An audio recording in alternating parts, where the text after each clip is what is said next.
കുറച്ച് മിനിറ്റിൻ്റെ ഉള്ളിൽ വളരെ ഗുരുതരമായ സംഭവങ്ങൾ നടക്കും. അപ്പോൾ ആ സമയത്ത് ഈ ആംബുലൻസിൽ AC ഫുള്ളായിട്ട് വെക്കും. കാര്യം ഫുള്ളായിട്ട് വെച്ച് ഭയങ്കരമായിട്ട് ഫ്രീസാക്കും, തണുക്കും. പക്ഷേ എന്നിട്ട് ഒരു വലിയൊരു കമ്പിളി എടുത്തിട്ട് ഈ പേഷ്യൻറ്റിൻ്റെ ശരീരത്തിലിടും. അപ്പോൾ ഈ ചേച്ചി പറയും, എനിക്ക് കുഴപ്പമൊന്നുമില്ല, എനിക്ക് തണുപ്പ് തോന്നണില്ല എന്ന് പറയാം. അപ്പോൾ നഴ്സ് കാര്യം പറഞ്ഞ് നല്ല തണുപ്പാണ്, മാക്സിമം തണുപ്പിച്ചത് പോണത്. പക്ഷേ ഈ ഫീലിങ്, ഇതിൻ്റെ ഫീലിങ് അവർക്ക് കിട്ടണില്ല. ഇവർ വേറൊരു ഫീലിങ്ങിലാണ് ഉള്ളത്. അവസാനം ഹസ്ബൻഡിന് ഇവർ കുറച്ച് കഴിഞ്ഞപ്പോൾ ഇവരുടെ കയ്യിൽ നിന്ന് വിട്ടുപോകും. ഇവർ ഛർദ്ദിക്കാൻ തുടങ്ങും. ഛർദ്ദിക്കാനൊക്കെ തുടങ്ങും. പിന്നെ ഈ കൈയും കാലുമൊക്കെ ഒന്ന് വിറക്കുകയൊക്കെ ചെയ്യും. അപ്പോൾ എല്ലാം തീരാൻ പോണവരെ തോന്നും. അപ്പോൾ ഹസ്ബൻഡ് ഒരു ഓർമ്മ, ഹസ്ബൻഡ് ഒരു കാര്യം ഈ ചേച്ചി എപ്പോഴും ചെയ്യുന്ന ഒരു പരിപാടിയുണ്ട്. ഹസ്ബൻഡ് എവിടെ പോയാലും ഈ ഉടമ്പടി എടുത്ത ആളാണ്. ഉടമ്പടിയുടെ ഒരു ഇത്തിരി ഉപ്പെടുത്ത് ചെറിയൊരു പേപ്പറിൽ ചുരുട്ടി ഹസ്ബൻഡിൻ്റെ പോക്കലിട്ട് കൊടുക്കും. എവിടെ പോയാലും മാതാവിൻ്റെ ഒരു സംരക്ഷണം കിട്ടാൻ വേണ്ടി പണ്ട് നേരത്തെ ഉടമ്പടി എടുത്ത കാലം വരെ ചെയ്യണതാണ്. എന്നിട്ട് അപ്പോഴാണ് ഹസ്ബൻഡ് ഓർമ്മ വന്നത്, എൻ്റെ പോക്കറ്റിൽ ഉടമ്പടിയുടെ ഉപ്പുണ്ടല്ലോ എന്ന് പറഞ്ഞു. ഹസ്ബൻഡ് ഉടനെ ആ ഉടമ്പടി ഉപ്പെടുത്തിട്ട് വിശ്വാസപ്രമാണം ചൊല്ലിയിട്ട് ഇവിടെ നെറ്റിയിലും ശരീരത്തിലും ഇടും. എന്നിട്ട് ഹസ്ബൻഡ് പറയും, ഇനി കുഴപ്പമൊന്നുമില്ല ആൻസി, ഇനിയിപ്പോൾ എല്ലാം ഈശോ ഏറ്റെടുത്തോളും, അമ്മ മാതാവ് നമുക്കൊരു കുഴപ്പം വരത്തില്ലെന്ന് പറയും. 10 മിനിറ്റ് കഴിയുമ്പോൾ ഇവർ വിയർക്കും. പിന്നെ ഹോസ്പിറ്റലിലെത്തിയിട്ട് ഇവർ ടെസ്റ്റ് ചെയ്യും. ബ്ലഡ് ടെസ്റ്റ് ചെയ്യുമ്പോൾ ബ്ലഡിൽ വിഷത്തിൻ്റെ ഒരംശം കാണത്തില്ല.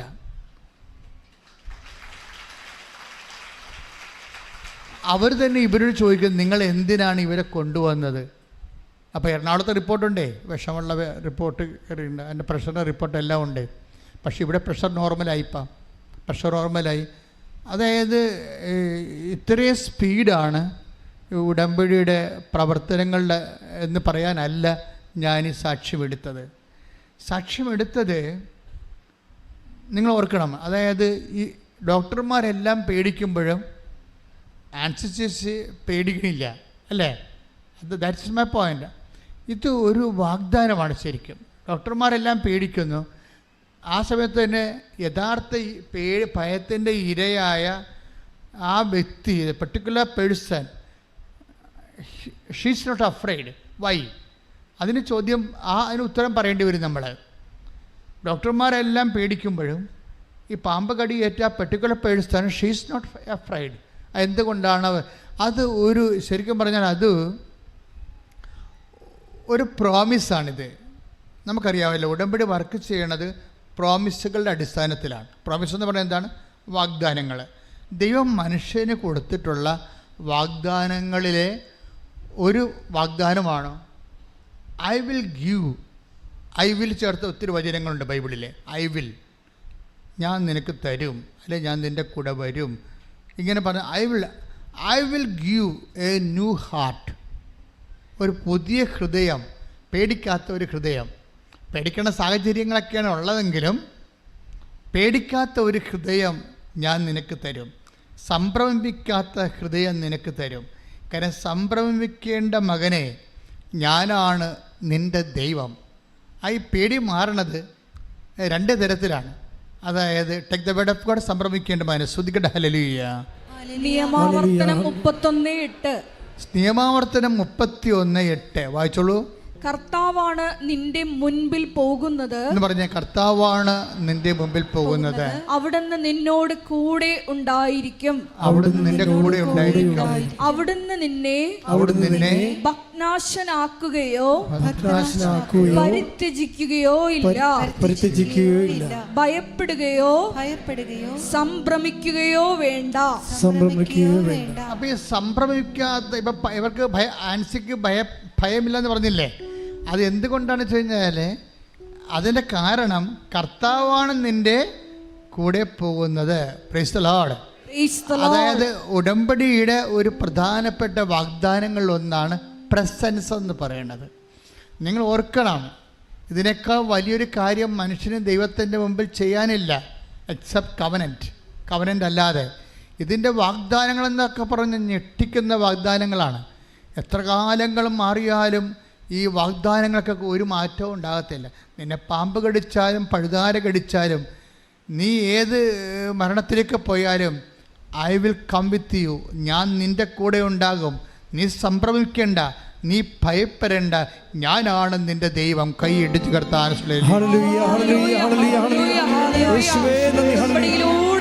സാന്നിധ്യമായി ഞങ്ങളുടെ കൂടെ സഞ്ചരിക്കുന്ന അവിടുത്തെ സാന്നിധ്യത്തിന് നന്ദി പറയുന്നു. ഞാനെന്നും സംഭ്രമിക്കേണ്ട മകനേ, ഞാനാണ് നിന്റെ ദൈവം. സംഭ്രമിക്കേണ്ട മകനേ, ഞാനാണ് നിന്റെ ദൈവം. അതായത് ഉടമ്പടിയുടെ ഇപ്പം നമ്മൾ എണ്ണ തേക്കുന്നില്ലേ, നമ്മൾ രാവിലെ എടുത്തിട്ട് ഉടമ്പടി തൈലം നെറ്റിക്ക് പിരിച്ചുവരക്ക് യാത്രക്ക് പോകുമ്പോൾ ചെയ്യും, പരീക്ഷയ്ക്ക് പോകുമ്പോൾ ചെയ്യും, ഇൻ്റർവ്യൂ വേണ്ടപ്പോൾ ചെയ്യും. എന്താ കാര്യം എണ്ണ തേക്കണ? എന്താ കാര്യം? എണ്ണ തേക്കുന്നതിൻ്റെ ഉദ്ദേശം പ്രസൻസാണ്, ദൈവത്തിൻ്റെ സാന്നിധ്യമാണ്. ഇത് ദൈവത്തിൻ്റെ സാന്നിധ്യമാണെന്നും പറഞ്ഞ് ഇവിടെ സ്വർഗത്തിൽ നിന്ന് ഒരു കോവേണി ഇരിക്കുന്ന ഒരു സ്വപ്നം കണ്ടില്ലേ? ആരാ കണ്ടത്? യാക്കോബ് അല്ലേ? യാക്കോബ് സ്വർഗത്തിൽ നിന്ന് ഒരു ഏണി ഇറങ്ങി ഭൂമിയിലേക്ക് വരുന്ന ഒരു സ്വപ്നം കണ്ടില്ലേ? അപ്പോൾ അതിലേക്ക് ദൈവദൂതന്മാർ കയറുന്നത് ഇറങ്ങുന്നത് ആ സ്വപ്നം കണ്ട മനുഷ്യൻ രാവിലെ എഴുന്നേൽക്കുമ്പോൾ എന്താ പറയണത്? രാവിലെ എഴുന്നേൽക്കുമ്പോൾ ആദ്യം ചെയ്യണത് എന്താണ്? താൻ തലക്കൽ വെച്ചിരുന്ന കല്ലെടുത്തിട്ട് അതിൻ്റെ പുറത്ത് ഉടമ്പടി തൈലം, ഒലിവ് തൈലം ഒഴിക്കും. എന്നിട്ട് എന്താ പറയണത്? ഇത് ദൈവത്തിൻ്റെ സാന്നിധ്യത്തിൻ്റെ ഇടമാണ്, കർത്താവിൻ്റെ ഭവനമാണ്, ഇതിൻ്റെ പേര് ബദ്ധലെന്ന്. കർത്താവിൻ്റെ കൈയടിച്ച്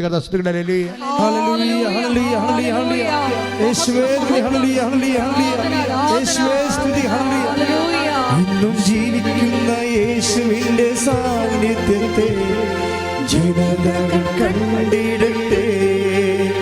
ഇന്നും ജീവിക്കുന്ന യേശുവിൻ്റെ സാന്നിധ്യത്തെ ജനതകൾ കണ്ടിടട്ടെ.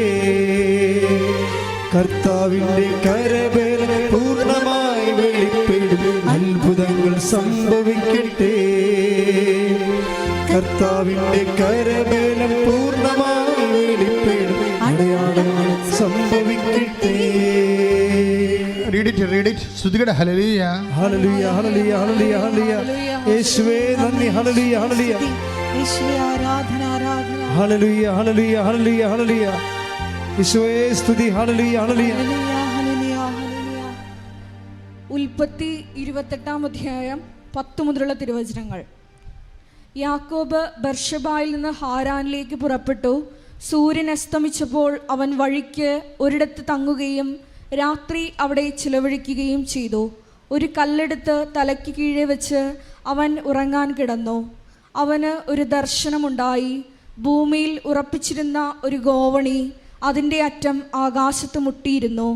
ദൈവദൂതന്മാർ അതിലൂടെ കയറുകയും ഇറങ്ങുകയും ചെയ്തുകൊണ്ടിരുന്നു. ഗോവണിയുടെ മുകളിൽ നിന്നുകൊണ്ട് കർത്താവ് അരുളി ചെയ്തു, ഞാൻ നിന്റെ പിതാവായ അബ്രഹത്തിൻ്റെയും ഇസഹാക്കിൻ്റെയും ദൈവമായ കർത്താവാണ്. നീ കിടക്കുന്ന ഈ മണ്ണ് നിനക്കും നിന്റെ സന്തതികൾക്കും ഞാൻ നൽകും. നിന്റെ സന്തതികൾ ഭൂമിയിലെ പൂഴി പോലെ എണ്ണമറ്റവരായിരിക്കും. കിഴക്കോട്ടും പടിഞ്ഞാറോട്ടും തെക്കോട്ടും വടക്കോട്ടും നിങ്ങൾ വ്യാപിക്കും. നിന്നിലൂടെയും നിന്റെ സന്തതികളിലൂടെയും ഭൂമിയിലെ ഗോത്രങ്ങളെല്ലാം അനുഗ്രഹിക്കപ്പെടും. ഇതാ ഞാൻ നിന്നോട് കൂടെയുണ്ട്. നീ പോകുന്നിടത്തെല്ലാം ഞാൻ നിന്നെ കാത്തുരക്ഷിക്കും. നിന്നെ ഈ നാട്ടിലേക്ക് തിരികെ കൊണ്ടുവരും. അതായത് ഈ വാഗ്ദാനം കേൾക്കുമ്പോഴുണ്ടല്ല, ഉടമ്പടി എടുത്തവരെ, ഉടമ്പടി ജീവിക്കുന്നവരെ വേദവചനം വായിക്കുമ്പോൾ ഈ വാഗ്ദാനം കേൾക്കുമ്പോൾ നിങ്ങൾ സന്തോഷിക്കുകയും കുതിച്ചു ചാടുകയും തുള്ളിച്ചാടുകയും ചെയ്യണം. എന്താ കാര്യത്തിൽ ഞാൻ ഈ വാഗ്ദാനങ്ങളെല്ലാം നമുക്കറിയാമല്ലോ. അവസ്ഥ നമ്മൾക്ക് 22 വെളിപാടിൻ്റെ 22 22:6 എന്താ പറയുക, റൈറ്റ് ഡൗൺ എന്ന് പറയും. എന്താണ്? ഈ വചനങ്ങളെല്ലാം വിശ്വാസയോഗ്യവും സത്യവുമാണ്. Take the word of God. വെളിപാട് 22:6 ശ്രദ്ധിക്കട്ടെ. വെളിപാട് 22:6 അവൻ എന്നോട് പറഞ്ഞു. അവൻ എന്നോട് പറഞ്ഞു. അവൻ എന്നോട് പറഞ്ഞു, ഈ വചനങ്ങൾ വിശ്വാസയോഗ്യവും സത്യവുമാണ്. കർത്താവിൻ്റെ വാഗ്ദാനങ്ങളെ കുറിച്ച് കേൾക്കുമ്പോൾ നമുക്ക് തോന്നുന്നു, നമ്മൾ പറയണം ഈ വചനങ്ങൾ വിശ്വാസയോഗ്യവും സത്യവുമാണ്. എന്നുവെച്ചാൽ എനിക്ക് വിശ്വസിക്കാവുന്നതാണ്. കാര്യം അതാണ്, സത്യമായത് കൊണ്ടാണ്. ഇതെൻ്റെ ജീവിതത്തിൽ, അതായത് കർത്താവിൻ്റെ ഓരോ വചനവും കാലാതീതമാണ്. എവിടെയല്ല കാലങ്ങളിങ്ങനെ മാറിക്കൊണ്ടിരുന്നാലും ശരി, യാക്കോബിനോട് പറഞ്ഞ വചനങ്ങൾ ആ വചനമായിട്ട് തന്നെ ഇന്ന് നീയാണ് ദൈവത്തിൻ്റെ യാക്കോബ്, നീയാണ് ദൈവത്തിൻ്റെ എബ്രാഹാം, നീയാണ് ദൈവത്തിൻ്റെ ഇസഹാക്ക്. ആ ഒരു ബോധം നിനക്കുണ്ടാകണം. നീയാണ് ദൈവത്തിൻ്റെ യേശുക്രിസ്തുവിൻ്റെ അനുജനോ അതുപോലെ ദൈവത്തിൻ്റെ പൈതലോ. അതുകൊണ്ട് ദൈവം നിനക്ക് മുമ്പേ പറഞ്ഞിട്ടുള്ള എല്ലാ വചനങ്ങളും, ഈശോ എന്നാ പറഞ്ഞത്? കാലത്തിൻ്റെ അവസാനം വരെ, അല്ലേ? കാലത്തിൻ്റെ അവസാനം വരെ ഞാൻ നിങ്ങളുടെ കൂടെ ഉണ്ടായിരിക്കും. പിന്നെ ഈശോ പറഞ്ഞത് ഈ 21:34 വിശുദ്ധ ലുക്കായുടെ സുവിശേഷം 21:34 21:33. അതായത് ആകാശവും ഭൂമിയും കടന്നു പോകും എന്ന് പറഞ്ഞേ. ആകാശവും ഭൂമിയും കടന്നു പോകും. അപ്പോൾ നിങ്ങൾ അത് കറക്റ്റായിട്ട് മനസ്സിലാക്കണം. ഒന്നുകൂടെ പറഞ്ഞേ, ആകാശവും ഭൂമിയും കടന്നു പോകും. എന്നാൽ എന്റെ വാക്കുകൾ കടന്നു പോവുകയില്ല. അതാണ് പ്രശ്നം. അതായത് ഈ വചനങ്ങള് കടന്നു പോകാതെ നിലനിന്ന് ഫലിക്കുകയാണ്. എന്താണ് കടന്നു പോണത്? വാക്ക് കടന്നു പോകത്തില്ല. 33 അല്ലേ? 21:33 വിശുദ്ധ ലൂക്കാ സുവിശേഷം. നീ ശ്രദ്ധിക്കണം അച്ഛനെ. അതായത് കടന്നു പോണത് എന്താണ്? ആകാശം കടന്നു പോകും. ദാറ്റ് മീൻസ് എന്താണ്? ടൈം കഴിഞ്ഞു പോകും. ആകാശം എന്നല്ല ടൈമൊക്കെ ഉണ്ടാകണത്, അല്ലേ? സൂര്യനെ നടുക്ക് നിർത്തിക്കൊണ്ട് സൂര്യന് ചുറ്റും നമ്മൾ ഭൂമിയൊക്കെ കറങ്ങുമ്പോഴും ഭൂമി സ്വയമായിട്ട് കറങ്ങുമ്പോൾ 24 ദിവസം, ഒരു പ്രാവശ്യം സൂര്യന് ചുറ്റും കറങ്ങണതിന് 360 ദിവസം. അപ്പോൾ ദിവസങ്ങളും വർഷങ്ങളും ഒക്കെ ഉണ്ടാകണത് ഇവരുടെ കറക്കത്തിൽ നിന്നല്ലേ. അതാണ് ആകാശം എന്ന് പറയുന്നത്. ആകാശം ഇങ്ങനെ കടന്നു പോകുന്ന വെച്ച് കഴിഞ്ഞാൽ കാലങ്ങൾ മാറി മാറി വരും. ഇപ്പോൾ 23 അല്ലേ? അടുത്ത കൊല്ലം 24, പിന്നെ 25. അപ്പോൾ കാലം മാറിപ്പോകാനും പോവുകയും, കാലം മാറിപ്പോയാലും പിന്നെ എന്താണ്? ഭൂമിയും മാറും. ഇപ്പം 21:33 എന്താ പറയണത്? ആകാശം എന്ന് പറഞ്ഞ ആകാശവും കടന്നു പോകും, ഭൂമിയും കടന്നു പോകും. ഭൂമി കടന്നു പോകും. എന്താ സംശയിക്കണേ? ഇപ്പം തന്നെ ഇപ്പോഴും ഹിമാലയം പ്ലേറ്റോ തമ്മിൽ ഇടിച്ച് പൊങ്ങി, അല്ലേ? ചൈനയും അതുപോലെ തന്നെ മംഗോളിയൊക്കെ ഉള്ളൊരു പ്ലേറ്റും പിന്നെ ഏഷ്യൻ പ്ലേറ്റും തമ്മിൽ ഇടിച്ച് കുത്തിപ്പൊങ്ങി ഹിമാലയം ഉണ്ടായെന്നുള്ള തിയറി ഇപ്പോഴും ശാസ്ത്രം പ്രാബല്യത്തിലെടുത്തിട്ടുണ്ട്. ദാറ്റ് മീൻസ് ഭൂമി ഇപ്പോഴും ചലിച്ചുകൊണ്ടിരിക്കുകയാണ്. ആസ്ട്രേലിയയൊക്കെ ഇങ്ങോട്ട് വന്നുകൊണ്ടിരിക്കുകയല്ലേ? ആസ്ട്രേലിയയൊക്കെ ഒരു 10 ലക്ഷം വർഷം കഴിയുമ്പോൾ വന്ന് ഇന്ത്യയിൽ ഇടിക്കുമായിരിക്കും ഈ സാധനം. അപ്പോൾ ഇവിടെ ഉണ്ടാകും പർവ്വതങ്ങളൊക്കെ. കർത്താവ് പറഞ്ഞ കറക്റ്റാണ്. ഇതിങ്ങനെ കടന്ന് ഇങ്ങനെ മാറിക്കൊണ്ട് ഇരിക്കുകയാണ് ഈ സംഭവം. നമ്മളിരിക്കുന്ന സ്ഥലത്ത് പണ്ട് തോമസ് ലീഗയൊക്കെ വന്നു എന്ന് പറയുന്ന കാലത്ത് ഇവിടെ കടലല്ലേ? കടലാണല്ലേ ഇവിടെ? ഇപ്പം ഈ സ്ഥലത്തിൻ്റെ പേരെന്താണ്? കലവൂർ. കലമെന്ന് പറയുന്നത് എന്താണ്? കപ്പലെടുക്കുന്ന ഊര്, അല്ലേ? അപ്പോൾ തുറമുഖം എന്നാണ് എൻ്റെ അർത്ഥം. അല്ല കലാകാരന്മാരുടെ സ്ഥലമൊന്നുമല്ല, തുറമുഖമാണ്. അപ്പോൾ ഇത് ഒരു കാലത്ത് കപ്പൽ അടുത്തിരുന്ന സ്ഥലത്ത് നമ്മളിപ്പോൾ ഇരുന്നുകൊണ്ട് സുന്ദരമായിട്ട് ധ്യാനം കൂടിക്കണം. ഭൂമി കടന്നുപോയി, ഭൂമി പിന്നെയും വെച്ചുപോയി. അപ്പോൾ കർത്താവ് പറഞ്ഞ് കറക്റ്റാണ്. വെച്ച് കഴിഞ്ഞാൽ കാലം മാറിപ്പോകും, അതേ തന്നെ ഭൂമിയും കടന്നു പോകും. പിന്നെ എന്താണ് കടന്നു പോകാത്തത്? ഞാൻ നിങ്ങളോട് പറഞ്ഞിട്ടുള്ള വചനങ്ങൾ കടന്നു പോകുകയില്ല. കൈയിടിച്ച് കർത്താവിന് വചനത്തിൽ വിശ്വസിച്ചുകൊണ്ട് വാഗ്ദാനത്തിനായി നോക്കി പാർക്കുവാൻ ഉടമ്പടി എടുത്തിട്ടുള്ള ഞങ്ങളെല്ലാവരെയും ഈ ആരാധനയിലൂടെ അഭിഷേകം ചെയ്യണമേ. ഹല്ലേലൂയ. മഹത്വം, ആരാധന.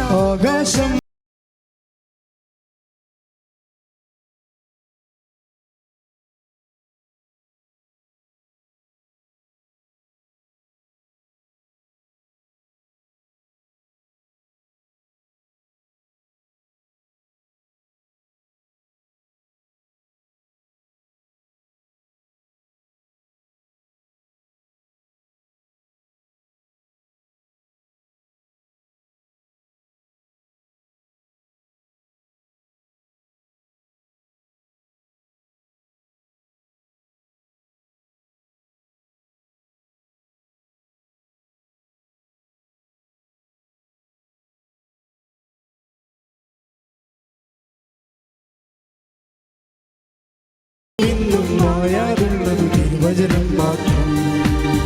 പരിശുദ്ധ പരമ ദിവ്യകാരുണ്യത്തിന് എന്നേരവും ആരാധനയും സ്തുതിയും പുകഴ്ചയും ഉണ്ടായിരിക്കട്ടെ. അപ്പോൾ ഈ വചനങ്ങള് എല്ലാം നിറവേറാനുള്ളതാണ്. അത് നമ്മുടെ കാലം കഴിഞ്ഞാലും എത്രയോ വർഷം കഴിഞ്ഞാലും കാലം ലോകം അവസാനിക്കുന്ന വരെ വചനം മനുഷ്യൻ്റെ ജീവിതത്തിൽ നിറവേറിക്കൊണ്ടിരിക്കും. പക്ഷേ ഈ വചനത്തെ നിറവേറ്റാനുള്ള ഏറ്റവും വലിയ സൊല്യൂഷൻ എന്താണ്? That is covenant. അതാണ് ഉടമ്പടിയുടെ ഒരു ബലമെന്ന് പറയണത്. ഉടമ്പടി പ്രകാരമാണ് വചനം നിറവേറുന്നത്. ഒരു പ്രാർത്ഥനാ പ്രകാരം സിംഗിൾ പ്രെയർ എന്ന് പറയുന്നത് ഞാൻ എപ്പോഴും പറയാം സിംഗിൾ ഫേസാണ്. പക്ഷെ ഒരു വചനം എപ്പോഴും നിറവേറുന്നത് ഞാൻ നിന്നോട് പറഞ്ഞ വചനങ്ങൾക്ക് മാറ്റം വരികയില്ലെന്നാണ് പറയണത്. അങ്ങോട്ടും ഇങ്ങോട്ടും പറഞ്ഞ വചനങ്ങളുണ്ട്, ഉടമ്പടി വചനങ്ങൾ. ഇപ്പം ഞാൻ നിന്നോട് പറഞ്ഞ വചനങ്ങളെന്നാണ്. ഞാൻ നിന്നോട് പറഞ്ഞ വചനങ്ങൾക്ക് മാറ്റം വരികയില്ല. കാര്യം എന്താണ്? ഞാൻ നിന്നോട് പറഞ്ഞതെല്ലാം നിറവേറ്റും. ഇപ്പോഴ് കർത്താവിൻ്റെ വചനത്തിൽ ഞാൻ നിന്നോട് പറഞ്ഞതെല്ലാം നിറവേറ്റും. അതായത് സ്തുതിക്കട്ടെ, ഹല്ലേലൂയ, take the word of God. മത്തായി 5:18. മത്തായി 5:18. ആകാശവും ഭൂമിയും കടന്നു പോകുന്നതുവരെ സമസ്തവും നിറവേറുവോളം നിയമത്തിൽ നിന്ന് വള്ളിയോ പുള്ളിയോ മാറുകയില്ലെന്ന് സത്യമായി ഞാൻ നിങ്ങളോട് പറയുന്നു. ദൈവത്തിൻ്റെ വചനത്തിൻ്റെ വിഷയം അതെല്ലാം പൂർണ്ണമായിട്ട് നിറവേറും. എന്താ കാര്യം? ഉൽപ്പത്തി 28:15. Take the word of God. ഉൽപ്പത്തി 28:15. ശ്രുതിക്കട്ടെ, ഹല്ലേലൂയ, ഹല്ലേലൂയ, ഹല്ലേലൂയ, ഹല്ലേലൂയ, ഹല്ലേലൂയ, ഹല്ലേലൂയ. 28:15. 28:15. നിന്നോട് പറഞ്ഞതൊക്കെ നിറവേറ്റുന്നത് വരെ. ഒന്ന് പറഞ്ഞ്, ഏറ്റു പറഞ്ഞ, സ്വരത്തിൽ പറഞ്ഞ്, ഇടിമുഴക്കം പോലെ പറഞ്ഞ്, നിന്നോട് പറഞ്ഞതൊക്കെ നിറവേറ്റുന്നത് വരെ ഞാൻ നിന്നെ കൈവിടുകയില്ല. ഹല്ലേലൂയ, ഹല്ലേലൂയ, ഹല്ലേലൂയ, മഹത്വം, ഹല്ലേലൂയ, ഹല്ലേലൂയ. ഞങ്ങൾ വാഗ്ദാന വചനത്തില് വിശ്വസിച്ച് പ്രാർത്ഥിക്കുന്നു. വചനത്താൽ ഞങ്ങളെ അഭിഷേകം ചെയ്യണമേ. ഹല്ലേലൂയ. ഞാൻ നിന്നെ ഉച്ചരിച്ച് പാടുക. ഞാൻ നിന്നെ കൈവിടുമോ ഒരു നാളും മറക്കുമോ? ആരു മറന്നാലും മറക്കാത്തവൻ അന്ത്യത്തോളം കൂടെയുള്ളവൻ. ആര് മറന്നാലും ആരു മറന്നാലും മറക്കാത്തവൻ അന്ത്യത്തോളം കൂടെയുള്ളവൻ. ഞാൻ നിന്നെ കൈവിടുമോ ഒരു നാളും മറക്കുമോ? നമ്മൾ വളരെ ആഴമായ രീതിയിൽ നമ്മുടെ മനസ്സിനെ പറഞ്ഞ് പഠിപ്പിക്കണം. എന്താണ്? കർത്താവ് എന്നെ കൈവിടത്തില്ല, അതവൻ്റെ വാഗ്ദാനമാണ്. ഒന്ന് പറഞ്ഞേ, കർത്താവ്. കൈ നെഞ്ചത്ത് വെച്ചുകൊണ്ട് പറയാം, കർത്താവ് ഈ കണ്ണീരിന്റെ കാലത്ത് എന്നെ കൈവിടത്തില്ല, എന്റെ കുടുംബത്തെ കൈവിടത്തില്ല. അത് കർത്താവിന്റെ വാഗ്ദാനമാണ്. വാഗ്ദാനങ്ങളിലെ ഞാൻ വിശ്വസിക്കുന്നു. കർത്താവിന്റെ വാഗ്ദാനങ്ങളിലെ ഞാൻ വിശ്വസിക്കുന്നു. ശ്രദ്ധിക്കട്ടെ, ഹല്ലേലൂയ, ഹല്ലേലൂയ, ഹല്ലേലൂയ, ഹല്ലേലൂയ. മഹത്വം, മഹത്വം, ആരാധന, ആരാധന. ഹല്ലേലൂയ. ഒരു നാളും മറക്കുമോ? ഞാൻ നിന്നെ കൈവിടുമോ ഒരു നാളും മറക്കുമോ? ആരു മറന്നാലും മറക്കാത്തവൻ അന്ത്യത്തോളം കൂടെയുള്ളവൻ. ആരു മറന്നാലും മറക്കാത്തവൻ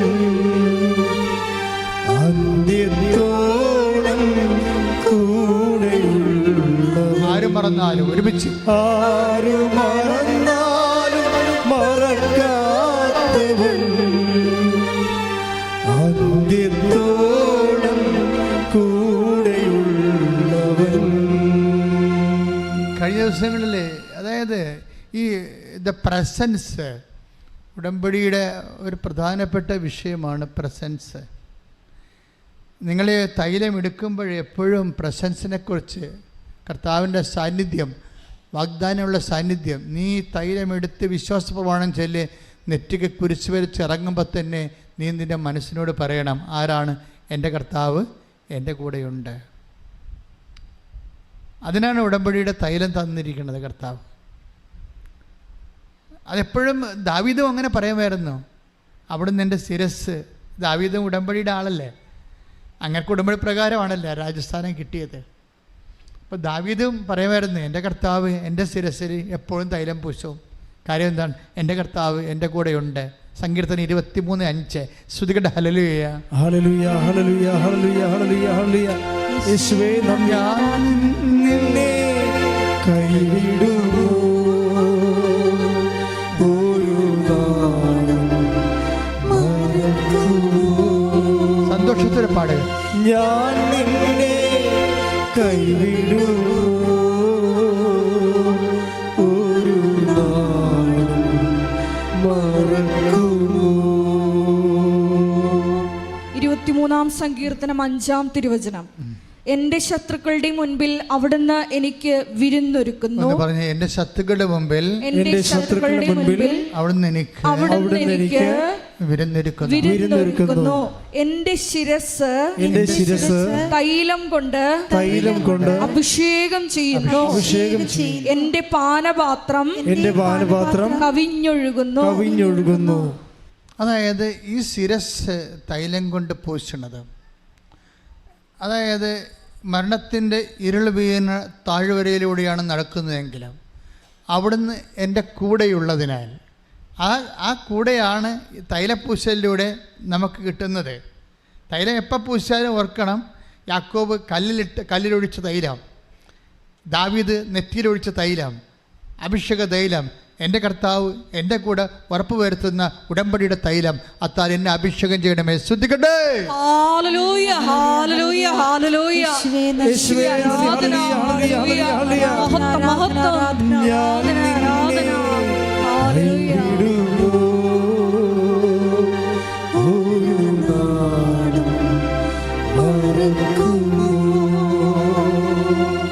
ഞാൻ നിന്നെ കൈവിടുമോ ഒരു നാളും മറക്കുമോ. പരിശുദ്ധ പരമ ദിവ്യകാരുണ്യത്തിന് ആരാധനയും സ്തുതിയും പുകഴ്ചയും ഉണ്ടായിരിക്കട്ടെ. പരിശുദ്ധ പരമ ദിവ്യകാരുണ്യത്തിന് ആരാധനയും സ്തുതിയും പുകഴ്ചയും ഉണ്ടായിരിക്കട്ടെ. എനിക്ക് എൻ്റെ സഹോദരനോട് പറയാനുള്ളത്, നിങ്ങൾ ഉടമ്പടി എടുക്കുന്നത് ഒരു പക്ഷേ ഒരു പ്രത്യേക വിഷയത്തിന് വേണ്ടിയാണ് വിചാരിച്ചു, ജോലി, വീട്, വിവാഹം, പരീക്ഷ, ഇൻ്റർവ്യൂ. അതെ. പക്ഷേ ഇതിൻ്റെ ഏറ്റവും വലിയ ഇഫക്റ്റ് എന്ന് പറയുന്നത് നിങ്ങളുടെ ആ പെർട്ടിക്കുലർ തിങ്സ് മാത്രമല്ല. നിങ്ങൾക്ക് പറ്റണ ഒരു അബദ്ധം ഇപ്പം ജപ്തി നടപടിയാണ്. അപ്പം നിങ്ങൾ ജപ്തി നടപടി മാറുക എന്നുള്ള വിഷയത്തിനായിരിക്കും നിങ്ങൾ ഓവർ ഇമ്പോർട്ടൻസ് കൊടുക്കുന്നത്. പക്ഷേ അതിനേക്കാൾ വലിയ സംഭവം അവിടെ നടക്കുന്നുണ്ട്. എന്താ കാര്യം? നിൻ്റെ ദൈവം നിൻ്റെ കൂടെ യാത്ര ചെയ്യുന്നു. ഇപ്പം റീജ അഗസ്റ്റിൻ്റെ ഒരു സാക്ഷ്യം ഈ ദിവസങ്ങളിലെ നല്ല സാക്ഷ്യങ്ങളൊന്നാണ്. റീജ അഗസ്റ്റിന് അതായത് അവർ കാനഡയിലാണ്, സിലിക്കൺ വാലിയിൽ. അവർ 10-12 കൊല്ലമായിട്ട് അവിടെയാണ്. അപ്പോൾ അവരുടെ സാക്ഷ്യത്തിൽ ഉള്ള പ്രത്യേകത, അവർക്ക് ഒരു ദിവസം വെളുപ്പിന് 4:30 ഗാരേജിൽ നിന്ന് വണ്ടി എടുക്കണം. കാരണം 5:30ക്കാണ് പോകേണ്ടത്. പക്ഷെ അവിടെ എന്തോ ഒരു ടൈമിൻ്റെ ഒരു ചേഞ്ച്, അവർ ആ രാജ്യത്ത് ക്ലോക്ക് തിരിച്ചു വെക്കുന്ന ടൈം സേവിങ് എന്തോ ഒരു പരിപാടിയുണ്ട്. അത് മൊത്തം അങ്ങനെ ബാധിക്കും, ഒരു 3 മാസമൊക്കെ നിൽക്കും അത്. അപ്പം അതുകൊണ്ട് 5:30ക്ക് പോകേണ്ട ആൾ 4:30ക്ക് പോകണം. അപ്പോൾ 4:30 പോയി ഗ്യാരേജിൽ നിന്ന് വണ്ടി എടുക്കുമ്പോൾ ആദ്യമായിട്ടാണ് ഭർത്താവാണ് സാധാരണ എടുക്കണത് വണ്ടി, ഗ്യാരേജിൽ നിന്ന് വണ്ടി കൊണ്ടുവരണം കുറച്ച് ദൂരത്തിലാണ്. ഇപ്പോൾ ഇന്ന് ഹസ്ബൻഡ് പറഞ്ഞിരിക്കുന്നത് നീ പോയി വണ്ടി എടുത്തിട്ട് വരാൻ പറഞ്ഞു. 4:30 വെളുപ്പിന്. അപ്പോൾ വണ്ടി എടുക്കുന്നവർക്ക് പേടിയാണ്, ഇവർ പേടിയാണ്. എങ്കിലും പറഞ്ഞത് കാര്യം അദ്ദേഹം ഇവർ ഒരുമിച്ച് പോകണം, കാര്യം ഇത് കുറച്ച് 2 മണിക്കൂർ യാത്രയുണ്ട്. അതിനുശേഷമാണ് ജോലി, ഒരു ദിവസം 10 മണിക്കൂർ ജോലിയുണ്ട്. പിന്നെ ടൈറ്റ് ടൈം ടേബിളാണ്. അപ്പോൾ അതുകൊണ്ട് ഈ ജോലി ഇടയ്ക്ക് നിനക്ക് പറയണത് പെട്ടെന്ന് പോയി എടുത്തുകൊണ്ട് വരണം, അല്ലെങ്കിൽ അങ്ങോട്ടും ഇങ്ങോട്ടും വർക്ക് ഷെയർ ചെയ്തല്ലേ ജീവിക്കണത്. അപ്പോൾ ഒരാൾ എടുക്കാൻ പറഞ്ഞാൽ പിന്നെ എനിക്ക് പറ്റത്തില്ലെന്ന് പറയാൻ പറ്റത്തില്ല, നമ്മൾ പോയി എടുക്കേണ്ടി വരും. വണ്ടി എടുക്കാൻ വേണ്ടി പോകുമ്പോൾ ഇവർക്ക് പേടിയാണ്, ഇതുവരെയൊക്കെ എടുത്തിട്ടുമില്ല. അങ്ങനെ എനിക്ക് പേടിയാണ് അമ്മയെന്ന് പറഞ്ഞ് ഇവർ വണ്ടി ഗ്യാരേജിൽ കയറി വണ്ടി എടുത്തു. വണ്ടി സ്റ്റാർട്ട് ചെയ്തപ്പോൾ ഇവൾ തിരിഞ്ഞു നോക്കുമ്പോൾ അടുത്ത സീറ്റിൽ ആ വെളുപ്പം കാലത്ത് ഈ ചാര നിറത്തിലുള്ള സാരിയും ചുറ്റി അമ്മ ഇവളുടെ കൂടെ ഇരിക്കണം. ഞാൻ നിങ്ങളോടൊരു കാര്യം പറഞ്ഞില്ലേ, നമ്മളൊക്കെ ചിന്തിക്കുന്നതിൻ്റെ അപ്പുറത്താണ് ഇപ്പോൾ ഉടമ്പടി ഇങ്ങനെ സഞ്ചരിച്ചു പോണത്. ഞാനും അമ്മ ആദ്യം ഉടമ്പടി തരുമ്പോൾ ഓർത്തില്ല, എനിക്കിതിനെക്കുറിച്ചൊക്കെ അത്ര ആധികാരികമായിട്ട് അറിയത്തില്ലായിരുന്നു. പക്ഷെ ഉടമ്പടി അനാദികാലം മുതൽ ദൈവത്തിൻ്റെ വാക്കുകൾ പാലിക്കുന്ന, ദൈവം വാഗ്ദാനം പാലിക്കുന്ന ഒരുപക്ഷെ ഒരേ ഒരു ഫോർമാറ്റാണിത്. ദൈവം എന്തൊക്കെ പറഞ്ഞിട്ടുണ്ട് അത് ഉടമ്പടി പാലിക്കും. ദൈവം എന്തൊക്കെയാണ് പറഞ്ഞിരിക്കുന്നത്, പക്ഷെ നമ്മളും അതുപോലെ നിൽക്കണം. ഇപ്പം നമ്മളോട് പറഞ്ഞില്ലേ, ഇപ്പം ഉൽപ്പത്തി 28:15 എന്താ പറയണത്? ഞാൻ നിന്നോട് പറഞ്ഞിട്ടുള്ളതെല്ലാം ഞാൻ പാലിക്കുന്നവരെ നിന്നെ വിട്ട് പിരിയത്തില്ലെന്ന് പറഞ്ഞിട്ടില്ലേ? അതൊക്കെ വാഗ്ദാനമാണ്, ഇട്ടിമുഴക്കമുള്ള വാഗ്ദാനമാണ്. ഒന്ന് പറഞ്ഞ്, ഞാൻ നിന്നോട് പറഞ്ഞിട്ടുള്ളതെല്ലാം നിറവേറ്റുന്നതുവരെ നിന്നെ വിട്ട് പിരിയത്തില്ല. അപ്പോൾ അത് ദൈവത്തിൻ്റെ വാഗ്ദാനമാണ്. അപ്പോൾ ആ വാഗ്ദാനത്തിലാണ് ഈ അഷ്വറൻസിൽ അമ്മ കൂടെ വരണത്. അപ്പോൾ നമുക്ക് അതായത് നമ്മൾ ആദ്യമൊക്കെ ജനങ്ങൾ സഞ്ചാരി മാതാവ് എന്നൊക്കെ വിളിക്കുമ്പോൾ എനിക്കൊരു ചെറിയ ചമ്മലായിരുന്നു. ഇനി പുതിയ മാതാവിനെ ആൾക്കാർ ഇറക്കിക്കൊണ്ട് വരികയാണ്, ഇതിപ്പോൾ സഭ എങ്ങനെ ഇതിനെ കാണുമെന്നൊക്കെ എനിക്ക് അറിയത്തില്ലായിരുന്നു. അതുകൊണ്ട് ഞാൻ സഞ്ചാരി മാതാവെന്നൊന്നും ആരും പറഞ്ഞില്ല. എല്ലാ മാതാവല്ലേ, പിന്നെ എന്തിനാ പുതിയ പേരിടണം. പക്ഷേ ഈ സാക്ഷ്യങ്ങൾ കേട്ട് വരുമ്പോൾ സഞ്ചാരത്തിനേക്കാൾ അപ്പുറത്താണ് സാന്നിധ്യം നൽകണത്.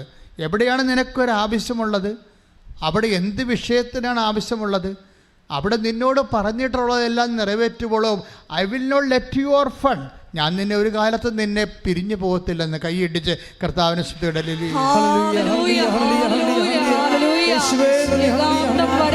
ഞങ്ങളോടൊത്ത് സഞ്ചരിക്കുന്ന അവിടുത്തെ സാന്നിധ്യത്തിന് നന്ദി പറയുന്നു.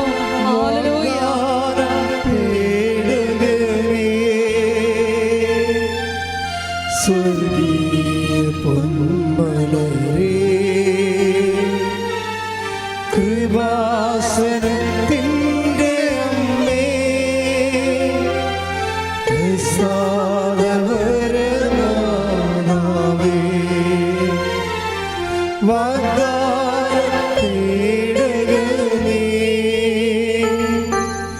സ്വർഗീയ പൊന്മലരേ, കൃപാ